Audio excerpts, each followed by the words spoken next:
Hockey now.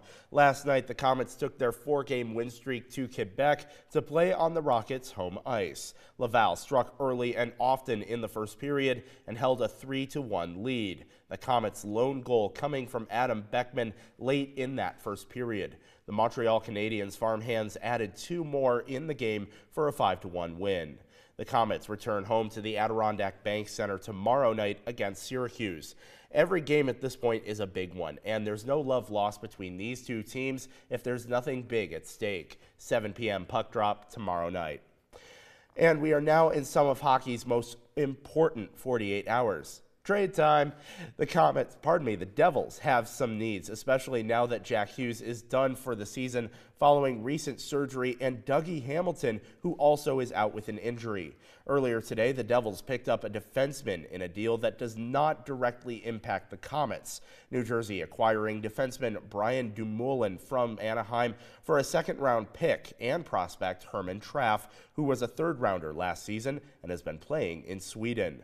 A former Comet was involved in a trade today. Defenseman Luke Schenn was dealt from Nashville to Pittsburgh, along with Tommy Novak for winger Michael Bunting and a 4th-round pick next year.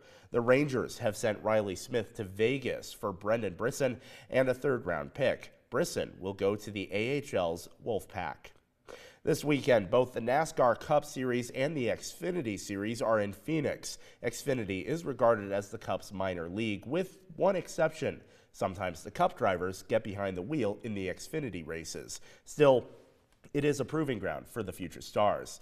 One guy to keep an eye on is Daniel Dye, a rookie on the Xfinity circuit. Let's learn a little bit more about him.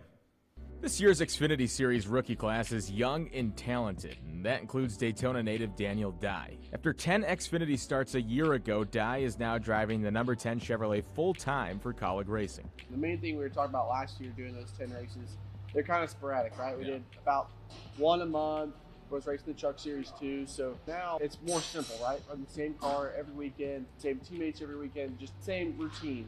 Dye was the first to say his first Daytona experience was anything but memorable, 5 laps in before a crash ended his afternoon. But he bounced back nicely, 7th place finish in Atlanta, 17th in COTA, but with valuable stage points picked up, all while still chasing more with each race. I'm greedy, and in the sport of racing, you have to be a little bit greedy, so just got to be able to capitalize on that. 7th place is good, so it's been a rocky start, not great. So far, so okay, not so good.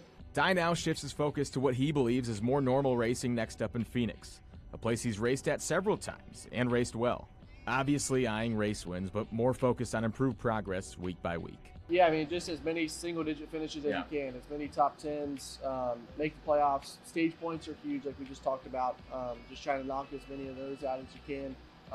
And obviously a win. A win would be great. I'd love to win. I've still yet to get a top 3 National Series win. So to be able to get that and lock ourselves in the playoffs as quick as we can get a win, that'd be nice. But like I said, it's just a fun racetrack for me, something I'm excited to do. I love the West Coast, and I think racetracks, it'll be good for us here coming up. In Welcome, I'm Joey Ellis. You can catch Daniel driving at Phoenix in the Xfinity Series Saturday on the CW Network. That's all the time we've got for Eyewitness Sports. We've got your News Nation Political Minute coming up next after the break.